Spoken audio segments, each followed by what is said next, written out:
Les Dogs ont fait le travail hier en battant Sochaux 1-0. Grâce à cette victoire, les Lillois sont quasiment champions, on peut dire à 99%. Les Sochaliens, eux, ont fini à 10 contre 11 sur la pelouse du stadium. Gervinho est l'auteur du but victorieux et donne 3 points de plus au LOSC qui prend ainsi le large et devant son dauphin Marseille de 6 points. À la fin du match, les joueurs ont refusé de crier victoire, même si l'enthousiasme et les sourires pouvaient se lire sur leur visage. L'entraîneur Rudy Garcia reste néanmoins confiant et veut finir la saison en beauté. Rudy Garcia revient sur cette rencontre au micro de Pierre Beauvillain et Elodie Bernachon. Ce soir, il y a la satisfaction du travail bien fait. Même si on a eu du déchet technique, notamment en première période, je pense que ça s'explique aussi par... on a beaucoup donné. On n'avait peut-être pas la jauge d'énergie full, mais les joueurs ont été très intelligents. En plus, on n'a pas reculé à la fin, même si effectivement on était en supériorité numérique, mais on a pressé cette équipe de Sochaux, on n'a pas reculé, et du coup on n'a rien concédé. Et donc c'est vraiment un très très bon match de notre part. Voilà, les Lillois vont maintenant pouvoir se reposer avant leur prochain match qui aura lieu à Paris samedi qui vient. Ils affronteront Paris. En cas de victoire, ils seront sacrés champions. Un match Lille-Sochaux à revoir bien sûr sur notre antenne après le dernier flash de 21h. À la sortie du stade, c'était forcément l'euphorie, vous en doutez, des vagues rouges ont déferlé devant le stadium. Les nordistes étaient heureux. Ils rêvent de ce titre depuis plus de 50 ans. Alors forcément, hier, ils avaient des étoiles dans les yeux. Écoutez leurs cris de joie et leurs réactions.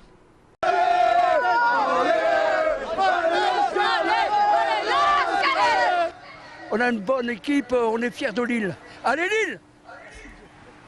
Sochaux est une belle équipe qui heureusement ne défend pas trop, donc c'est pour ça qu'ils ont réussi à gagner, sinon ça aurait été plus difficile je pense. Il est à nous le titre, on le gardera jusqu'au bout, Doublé. On vibre, on est trop bien, c'est le top du top. Normalement Lille est champion.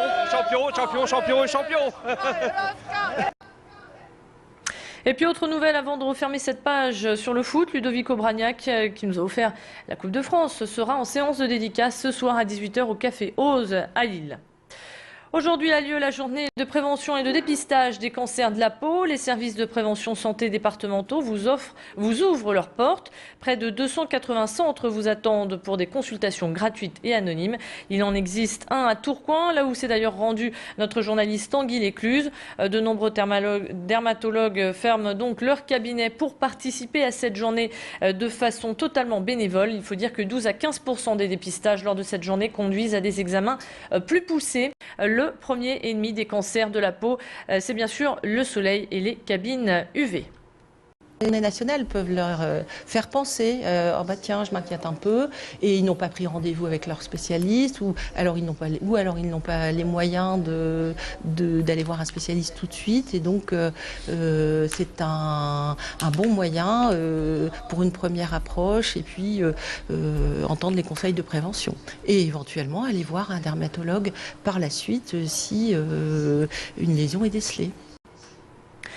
Dans la page santé, nous vous présentons le chirurgien du futur. Ce robot a réalisé une ablation de l'utérus par voie vaginale, une première mondiale réalisée au CHRU de Lille. Son nom, DaVinci S. Il y en a 40 comme celui-là en France.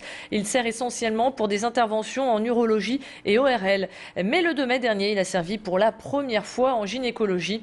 L'opération a été un succès. Bien sûr, il faut être formé pour pouvoir utiliser DaVinci S. 4 chirurgiens à Lille le sont, dont 4 infirmières.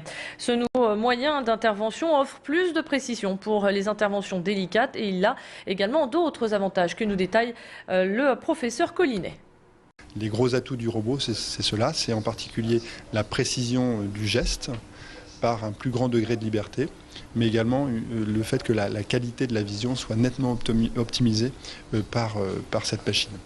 Donc c'est actuellement développé essentiellement en urologie, mais également en chirurgie gynécologique, en particulier pour des interventions complexes, pour les cancers gynécologiques, donc pour les cancers de l'utérus et du col de l'utérus, mais essentiellement pour d'autres pathologies gynécologiques qui justifient des interventions longues et complexes, en particulier par exemple pour l'endométriose. Et l'agenda du robot commence à se remplir pour la rentrée prochaine avec 1 à 2 interventions déjà bookées par semaine.